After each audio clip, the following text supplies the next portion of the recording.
जहाँ कथा सत्यनारायण की वहीं बसे सुखधाम। दुख दरिद्रता कष्ट सब छोड़े वह दरबार। भव सागर से पार कर सत्यनारायण नाम।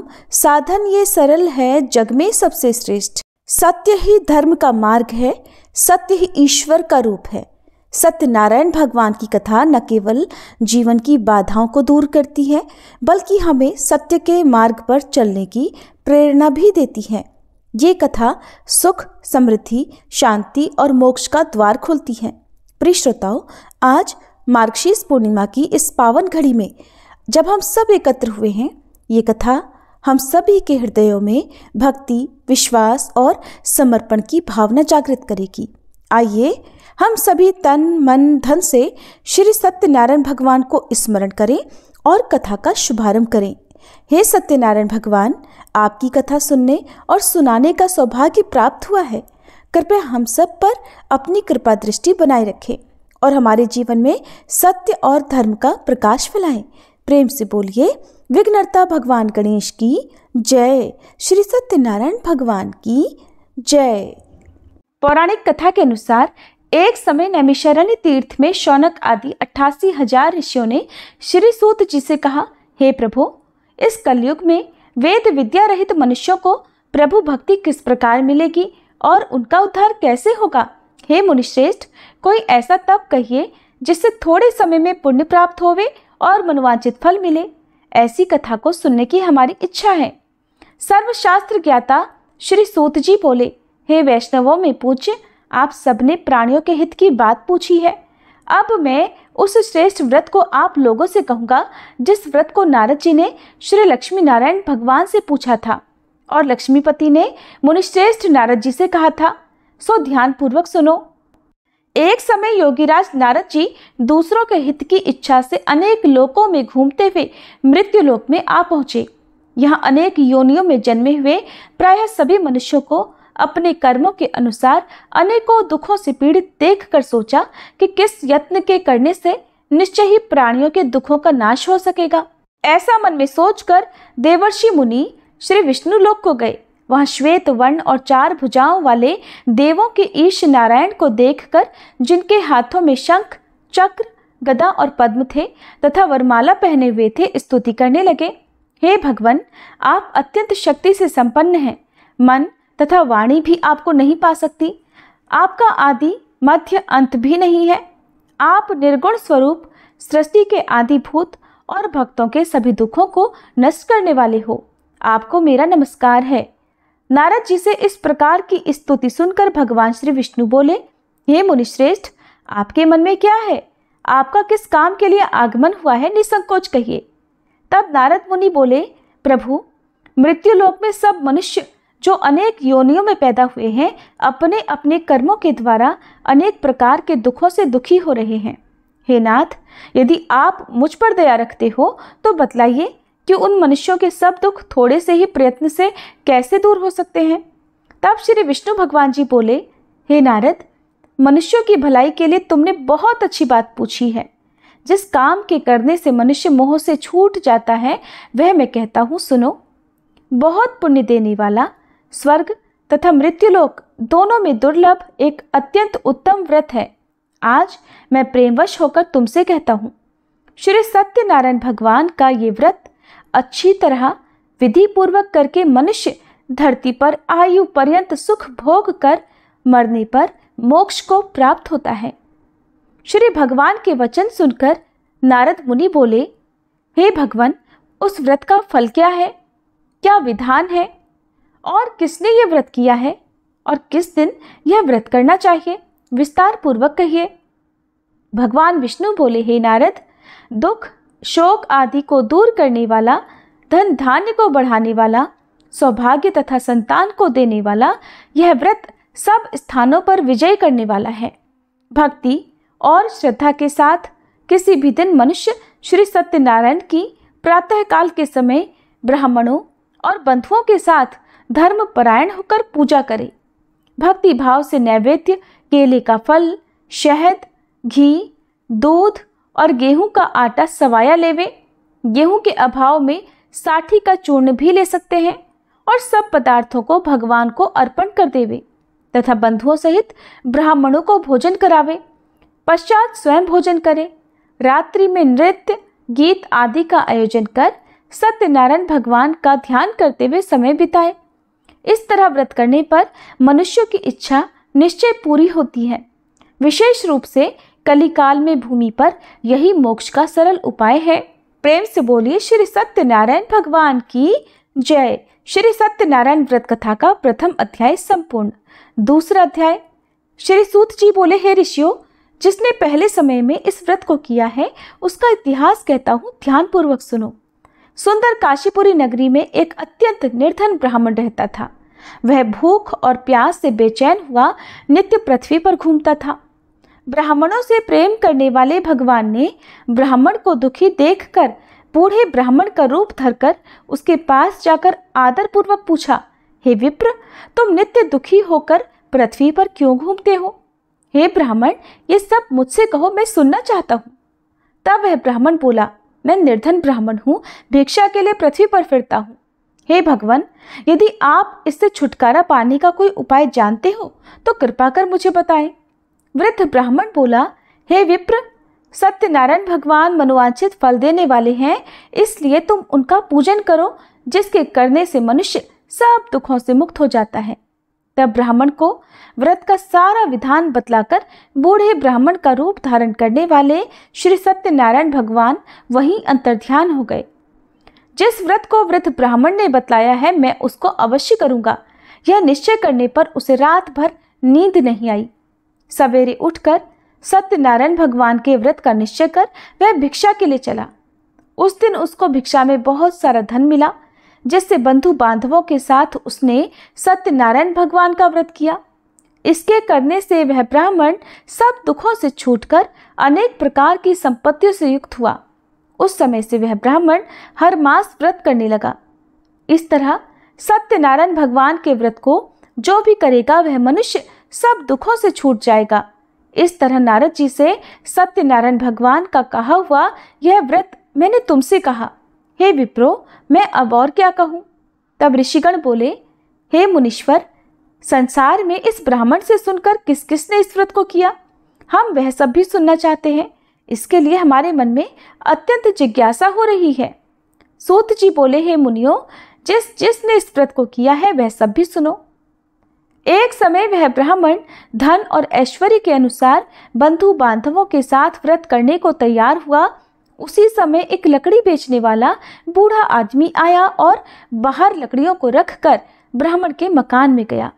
प्यास से दुखी लकड़हारा उनको व्रत करते देखकर ब्राह्मण को नमस्कार करके कहने लगा, ये आप क्या कर रहे हैं? इसके करने से क्या फल मिलता है? कृपा करके मुझको बताइए। ब्राह्मण ने कहा, सब मनोरथों को पूर्ण करने वाला यह सत्यनारायण भगवान व्रत है। इसकी ही कृपा से मेरे यहाँ धन धान्य आदि की वृद्धि हुई है। ब्राह्मण से इस व्रत के बारे में जानकर लकड़हारा अत्यंत प्रसन्न हुआ। चरणामृत लेकर प्रसाद ग्रहण करने के बाद वह अपने घर को गया। अगले दिन लकड़हारे ने अपने मन में इस प्रकार का संकल्प लिया कि आज गांव में लकड़ी बेचने से जो धन मिलेगा उसी से सत्यनारायण भगवान का उत्तम व्रत करूंगा। ऐसा मन में निश्चय कर वह बूढ़ा आदमी लकड़ियां अपने सिर पर रखकर जिस नगर में धनवान लोग रहा करते थे ऐसे सुंदर नगर में गया। उस दिन वहां पर उसे उन लकड़ियों का दाम पहले से 4 गुना मिला। तब वह लकड़हारा दाम लेकर अति प्रसन्न होकर पके केले, शक्कर, घी, दूध, दही और गेहूं का चूर्ण इत्यादि सत्यनारायण भगवान के व्रत की कुल सामग्रियों को लेकर अपने घर गया। फिर उसने अपने परिवारजनों को बुलाकर विधि के साथ भगवान का पूजन और व्रत किया। उस व्रत के पुण्य प्रभाव से वह बूढ़ा लकड़हारा धन, पुत्र आदि से युक्त हुआ और संसार के समस्त सुख भोग कर अंत में वैकुंठ लोक को चला गया। श्री सत्यनारायण भगवान की जय। श्री सत्यनारायण व्रत कथा का दूसरा अध्याय संपूर्ण। तीसरा अध्याय। श्री सूत जी बोले, हे श्रेष्ठ मुनियों, अब आगे की कथा कहता हूँ, सुनो। पहले समय में उल्कामुख नाम का एक बुद्धिमान राजा रहा करता था। वह सत्यवक्ता और जितेंद्रिय था। प्रतिदिन देव स्थानों पर जाता और गरीबों को धन देकर उनके कष्ट दूर करता था। उसकी पत्नी कमल के समान मुख वाली और सती साध्वी थी। पुत्र प्राप्ति के लिए भद्रशिला नदी के तट पर उन दोनों ने सत्यनारायण भगवान का व्रत किया। उस समय वहां एक साधु नामक वैश्य आया। उसके पास व्यापार के लिए बहुत सारा धन था। वह नाव को किनारे पर ठहराकर राजा के पास आ गया और राजा को व्रत करते देखकर विनय के साथ पूछने लगा, हे राजन, भक्तियुक्त चित्त से ये आप क्या कर रहे हैं? मेरी सुनने की इच्छा है, सो आप मुझे ये बताइए। तब राजा बोला, हे वैश्य, अपने बांधवों के साथ पुत्र आदि की प्राप्ति के लिए यह महाशक्तिवान सत्यनारायण भगवान का व्रत और पूजन में कर रहा हूँ। राजा के वचन सुनकर साधु आदर से बोला, हे राजन, मुझसे भी इसका सब विधान कहो। मैं भी आपके कहे अनुसार इस व्रत को अवश्य करूंगा। मेरी भी कोई संतान नहीं है और मुझे विश्वास है कि इस व्रत के करने से निश्चय ही मुझे संतान प्राप्ति होगी। तब राजा से सब विधान सुनकर व्यापार से निवृत्त होकर वह आनंद के साथ अपने घर को गया। साधु ने अपनी स्त्री को संतान देने वाले इस व्रत को सुनाया और प्रण किया कि जब मेरे यहाँ संतान होगी तब मैं इस व्रत को करूंगा। साधु ने ऐसे वचन अपनी पत्नी लीलावती से कहे। एक दिन उसकी पत्नी पति के साथ आनंदित होकर सांसारिक धर्म में प्रवृत्त होकर श्री सत्यनारायण भगवान की कृपा से गर्भवती हो गई और 10वें महीने में उसके एक सुंदर कन्या का जन्म हुआ। वह कन्या दिनों दिन इस तरह बढ़ने लगी जैसे शुक्ल पक्ष का चंद्रमा बढ़ता है। कन्या का नाम कलावती रखा गया। तब लीलावती ने मीठे शब्दों में अपने पति से कहा कि स्वामी, जो आपने संकल्प लिया था कि मैं संतान होने पर सत्यनारायण भगवान का व्रत करूंगा, अब आप उसे करिए। साधु बोला, हे प्रिय, इसके विवाह पर करूंगा। इस प्रकार अपनी पत्नी को आश्वासन देकर वह नगर को चला गया। अब कलावती अपने पिता के घर में रहकर बड़ी हो रही थी। एक दिन साधु ने जब नगर में सखियों के साथ अपनी पुत्री को देखा तो तुरंत दूत को बुलाकर कहा कि पुत्री के लिए कोई सुयोग्य वर देख कर लाओ। साधु की आज्ञा पाकर दूत कंचन नगर पहुंचा और वहां पर बहुत खोज कर, बहुत देखभाल कर कन्या के लिए सुयोग्य वणिक पुत्र को ले आया। उस सुयोग्य युवक को देखकर साधु ने अपने बंधु बांधवों सहित प्रसन्नचित होकर अपनी पुत्री का विवाह उसके साथ कर दिया, किंतु दुर्भाग्य से विवाह के समय भी वह उस व्रत को करना भूल गया। तब श्री सत्यनारायण भगवान क्रोधित हो गए और साधु को श्राप दे दिया कि तुम्हें दारुण दुख प्राप्त होगा। अपने कार्य में कुशल साधु वैश्य अपने जामाता सहित समुद्र के समीप स्थित रत्नपुर नगर में गया और वहां दोनों ससुर जमाई चंद्रकेतु राजा के उस नगर में व्यापार करने लगे। एक दिन भगवान सत्यनारायण की माया से प्रेरित कोई चोर राजा का धन चुराकर भागा जा रहा था, किंतु राजा के दूतों को आता देखकर चोर घबराकर भागते हुए धन को वहीं चुपचाप छोड़कर चले गए जहां वे ससुर और जमाई ठहरे हुए थे। जब दूतों ने उन साधु वैश्य के पास राजा के धन को रखा हुआ देखा तो वे उन्हीं को चोर समझकर दोनों को बांध कर ले गए और राजा के पास जाकर बोले, हे राजन, ये 2 चोर हम पकड़ कर लाए हैं, देखकर आज्ञा दीजिए। तब राजा की आज्ञा से उनको कठोर कारावास में डलवा दिया गया और उनका सब धन भी छीन लिया गया। सत्यनारायण भगवान के श्राप के कारण साधु वैश्य की पत्नी और पुत्री भी इधर घर में बहुत दुखी रहने लगी। उनके घर पर जो भी धन रखा था चोर चुरा कर ले गए। शारीरिक और मानसिक पीड़ा तथा भूख प्यास से अति दुखी होकर और अन्न की चिंता में कलावती एक दिन एक ब्राह्मण के घर गई। वहां उसने सत्यनारायण भगवान का व्रत होते देखा, फिर कथा सुनी और प्रसाद ग्रहण करके रात होने पर वह घर आई। तब उसकी माता ने कलावती से पूछा, हे पुत्री, तू अब तक कहाँ रही और तेरे मन में क्या है? कलावती कहने लगी, माते, मैंने एक ब्राह्मण के घर पर श्री सत्यनारायण भगवान का व्रत होते देखा है। कन्या के ऐसे वचन सुनकर लीलावती भगवान के पूजन की तैयारी करने लगी। लीलावती ने परिवार और बंधुओं सहित श्री सत्यनारायण भगवान का पूजन किया और वर मांगा कि मेरे पति और दामाद शीघ्र घर आ जाएं। साथ ही प्रार्थना की कि हम सबका अपराध क्षमा करो। सत्यनारायण भगवान इस व्रत से संतुष्ट हो गए और राजा चंद्रकेतु को स्वप्न में दर्शन देकर कहा, हे राजन, तुमने जिन दोनों वैश्यों को बंदी बना रखा है वे निर्दोष हैं। उन्हें प्रातः ही छोड़ दो और उनका सब धन जो तुमने ले लिया है उसे वापस लौटा दो, नहीं तो मैं तेरा धन, राज्य, पुत्र आदि सब नष्ट कर दूंगा। राजा से ऐसे वचन कहकर भगवान अंतर्ध्यान हो गए। प्रातःकाल राजा चंद्रकेतु ने सभा में अपना स्वप्न सुनाया। फिर दोनों वणिक पुत्रों को कैद से मुक्त कर सभा में बुलाया। दोनों ने आते ही राजा को नमस्कार किया। राजा मीठे वचनों से बोला, हे महानुभावों, तुम्हें दैववश ऐसा कठिन दुख प्राप्त हुआ है, अब तुम्हें कोई भय नहीं। ऐसा कहकर राजा ने उनको नए नए वस्त्र आभूषण पहनाए और उनका जितना धन लिया था उससे दोगुना धन देकर आदर सहित विदा कर दिया। तब वे दोनों वैश्य अपने घर को चल दिए। श्री सत्यनारायण भगवान की जय। श्री सत्यनारायण व्रत कथा का 3रा अध्याय संपूर्ण। 4था अध्याय। श्री सूत जी बोले, साधु बनिया मंगलाचरण कर और ब्राह्मणों को धन देकर अपने नगर के लिए चल पड़ा। साधु के कुछ दूर जाने पर इधर भगवान सत्यनारायण की उसकी सत्यता की परीक्षा लेने के विषय में जिज्ञासा हुई। तब वे एक दंडी का वेश बनाकर उस बनिए के सामने गए और पूछा, साधो, तुम्हारी नाव में क्या भरा है? तब धन के मद में चूर दोनों महाजनों ने अवहेलना पूर्वक हंसते हुए कहा, दंडी सन्यासी, क्यों पूछ रहे हो? क्या कुछ मुद्रा लेने की इच्छा है? हमारी नाव में तो लता और पत्ते आदि भरे हैं। उनकी ऐसी निष्ठुर वाणी सुनकर दंडी वेशधारी भगवान बोले, तुम्हारी बात सच हो जाए। ऐसा कहकर दंडी सन्यासी को रूप धारण किए हुए भगवान कुछ दूर जाकर समुद्र के समीप बैठ गए। इधर दंडी के चले जाने पर नित्य क्रिया करने के बाद उतराई हुई यानी जल में ऊपर की ओर उठी हुई नौका को देखकर साधु अत्यंत आश्चर्य में पड़ गया और नाव में लता और पत्ते आदि देखकर मूर्छित होकर पृथ्वी पर गिर पड़ा। होश आने पर वणिक पुत्र चिंतित हो गया।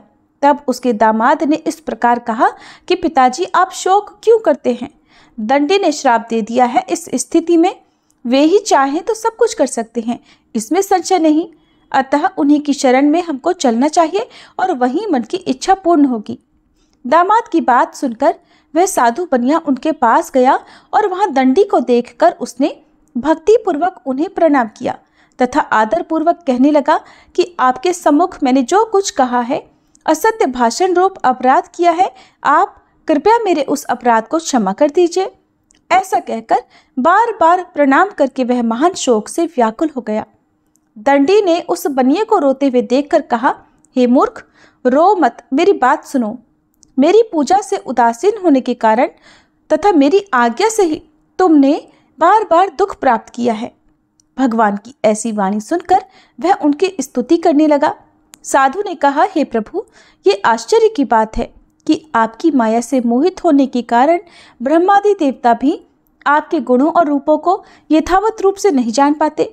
फिर मैं मूर्ख आपकी माया से मोहित होने के कारण भला कैसे जान सकता हूँ? प्रभु, आप मुझ पर कृपा कीजिए और मुझ पर प्रसन्न होइए। मैं अपनी धन संपत्ति के अनुसार आपकी पूजा करूंगा। मैं आपकी शरण में हूँ। मेरा जो नौका में स्थित पूरा धन था उसकी और मेरी रक्षा करें। उस बनिए की भक्ति युक्त वाणी सुनकर भगवान जनार्दन संतुष्ट हो गए। भगवान जनार्दन उसे अभीष्ट वर प्रदान कर वहीं अंतर्ध्यान हो गए। इसके बाद वह साधु अपनी नौका में चढ़ा और उसे धन धान्य से भरी हुई देखकर भगवान सत्यदेव की कृपा से हमारा मनोरथ सफल हो गया, ऐसा कहकर स्वजनों के साथ उसने भगवान की विधिवत पूजा की। भगवान श्री सत्यनारायण की कृपा से वह आनंद से परिपूर्ण हो गया और नाव को प्रयत्न पूर्वक संभाल कर उसने अपने देश के लिए प्रस्थान किया। साधु बनिए ने अपने दामाद से कहा, वह देखो, मेरी रत्नपुरी नगरी दिखाई दे रही है। इसके बाद उसने अपने धन के रक्षक दूत को अपने आने का समाचार देने के लिए अपनी नगरी में भेजा। उसके बाद उस दूत ने नगर में जाकर साधु की पत्नी को हाथ जोड़कर प्रणाम किया और उसके लिए अभीष्ट बात की। सेठ जी अपने दामाद और बंधु वर्ग के साथ बहुत सारे धन धान्य से संपन्न होकर नगर के निकट पधार गए हैं। दूत के मुख से ये बात सुनकर वह अत्यंत आनंदित हुई और उस साध्वी ने श्री सत्यनारायण की पूजा करके अपनी पुत्री से कहा, पुत्री, मैं साधु के दर्शन करने के लिए जा रही हूँ, तुम भी जल्दी आना। माता का ऐसा वचन सुनकर व्रत को समाप्त करके प्रसाद का परित्याग करके कलावती भी अपने पति का दर्शन करने के लिए चल पड़ी। इससे भगवान सत्यनारायण रुष्ट हो गए और उन्होंने उसके पति को तथा नौका को धन के साथ हरण करके जल में डुबो दिया। इसके बाद कलावती कन्या अपने पति को न देखकर महान शोक से रुदन करती हुए पृथ्वी पर गिर पड़ी। नाव का अदर्शन और कन्या को अत्यंत दुखी देखकर भयभीत मन से साधु बनिया ने सोचा, ये क्या आश्चर्य हो गया।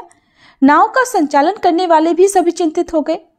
इसके बाद वह लीलावती भी कन्या को देखकर दुख से व्याकुल हो गई और अत्यंत दुख से विलाप करती हुई अपने पति से इस प्रकार बोली, स्वामी, अभी अभी नौका के साथ वह अदृश्य कैसे हो गया?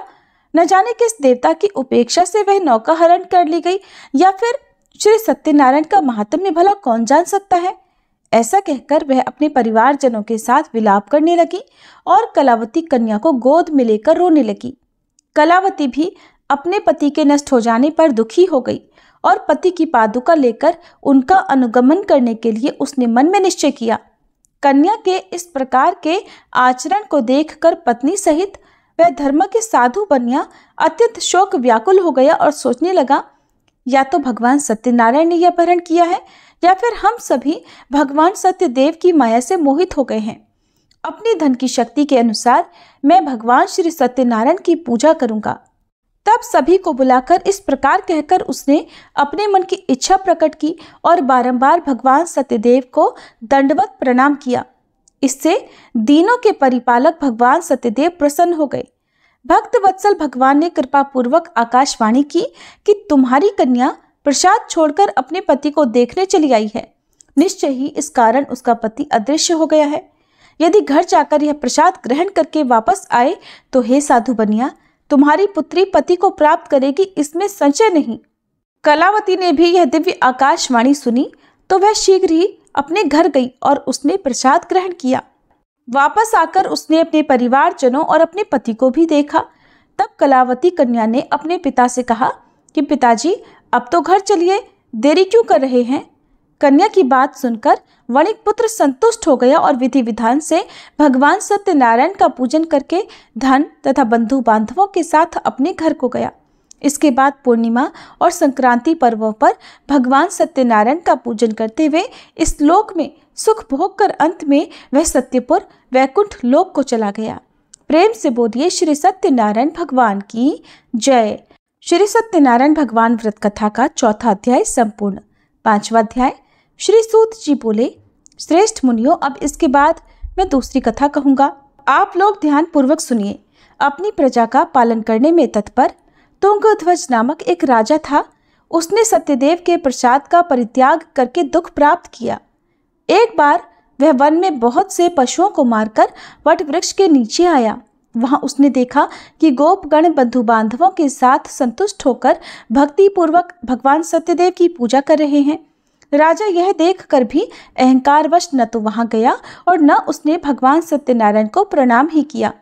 पूजन के बाद सभी गोपगण भगवान का प्रसाद राजा के समीप रखकर वहां से लौट आए और इच्छानुसार उन सभी ने भगवान का प्रसाद ग्रहण किया। इधर राजा को प्रसाद का परित्याग करने से बड़ा दुख मिला। उसका संपूर्ण धन, धान्य और सभी सौपुत्र नष्ट हो गए। राजा ने मन में यह निश्चय किया कि अवश्य ही भगवान सत्यनारायण ने हमारा नाश कर दिया है, इसलिए मुझे वहां जाना चाहिए जहां श्री सत्यनारायण का पूजन हो रहा था। ऐसा मन में निश्चय करके वह राजा गोपगणों के समीप गया और उसने गोपगणों के साथ भक्ति श्रद्धा से युक्त होकर विधि पूर्वक भगवान सत्यदेव की पूजा की। भगवान सत्यदेव की कृपा से वह पुनः धन और पुत्रों से संपन्न हो गया तथा इस लोक में सभी सुखों का उपभोग कर अंत में सत्यपुर वैकुंठ लोक को प्राप्त हुआ। श्री सूत जी कहते हैं, जो व्यक्ति इस परम दुर्लभ श्री सत्यनारायण के व्रत को करता है और पुण्यमयी तथा फल प्रदायिनी भगवान की कथा को भक्ति युक्त होकर सुनता है, उसे भगवान सत्यनारायण की कृपा से धन धान्य आदि की प्राप्ति होती है। दरिद्र धनवान हो जाता है, बंधन में पड़ा हुआ बंधन से मुक्त हो जाता है, डरा हुआ व्यक्ति भय मुक्त हो जाता है। ये सत्य बात है, इसमें संशय नहीं। इस लोक में वह सभी इच्छित फलों को भोग कर अंत में सत्यपुर वैकुंठ लोक को जाता है। हे ब्राह्मणों, इस प्रकार मैंने आप लोगों से भगवान सत्यनारायण के व्रत को कहा, जिसे करके मनुष्य सभी दुखों से मुक्त हो जाता है। कलयुग में तो भगवान सत्यदेव की पूजा विशेष फल प्रदान करने वाली है। भगवान विष्णु को ही कुछ लोग काल, कुछ लोग सत्य, कोई ईश और कोई सत्यदेव तथा दूसरे लोग सत्यनारायण नाम से कहेंगे। अनेक रूप धारण करके भगवान सत्यनारायण सभी का मनोरथ सिद्ध करते हैं। कलयुग में सनातन भगवान विष्णु ही सत्यव्रत रूप धारण करके सभी का मनोरथ पूर्ण करने वाले होंगे। हे श्रेष्ठ मुनियों, जो व्यक्ति नित्य भगवान सत्यनारायण की इस व्रत कथा को पढ़ता है, सुनता है, भगवान सत्यनारायण की कृपा से उसके सभी पाप नष्ट हो जाते हैं। हे मुनीश्वरों, पूर्व काल में जिन लोगों ने भगवान सत्यनारायण का व्रत किया था, उसके अगले जन्म का वृतांत कहता हूँ, आप लोग सुनिए। महान प्रजा संपन्न शतानंद नाम के ब्राह्मण सत्यनारायण व्रत करने के प्रभाव से दूसरे जन्म में सुदामा नामक ब्राह्मण हुए और उस जन्म में भगवान श्री कृष्ण का ध्यान करके उन्होंने मोक्ष प्राप्त किया। लकड़हारा भील गुहों का राजा हुआ और अगले जन्म में उसने भगवान श्री राम की सेवा करके मोक्ष प्राप्त किया। महाराज उल्कामुख दूसरे जन्म में राजा दशरथ हुए, जिन्होंने श्री रंगनाथ जी की पूजा करके अंत में वैकुंठ प्राप्त किया। इस प्रकार धार्मिक और सत्यव्रती साधु पिछले जन्म के सत्यव्रत के प्रभाव से अपने दूसरे जन्म में मोरध्वज नामक राजा हुआ। उसने आरे से चीरकर अपने पुत्र की आधी देह भगवान विष्णु को अर्पित कर मोक्ष प्राप्त किया। महाराज तुंगध्वज जन्मांतर में स्वयंभू मनु हुए और भगवत संबंधी संपूर्ण कार्यों का अनुष्ठान करके वैकुंठ लोक को प्राप्त हुए। जो गोपगण थे वे सब जन्मांतर में ब्रजमंडल में निवास करने वाले गोप हुए और सभी राक्षसों का संहार करके उन्होंने भी भगवान का शाश्वत धाम गोलोक प्राप्त किया। प्रेम से बोलिए श्री सत्यनारायण भगवान की जय, श्री लक्ष्मी नारायण भगवान की जय। श्री सत्यनारायण भगवान कथा का 5वां अध्याय संपूर्ण और इसी के साथ कथा समाप्त हुई।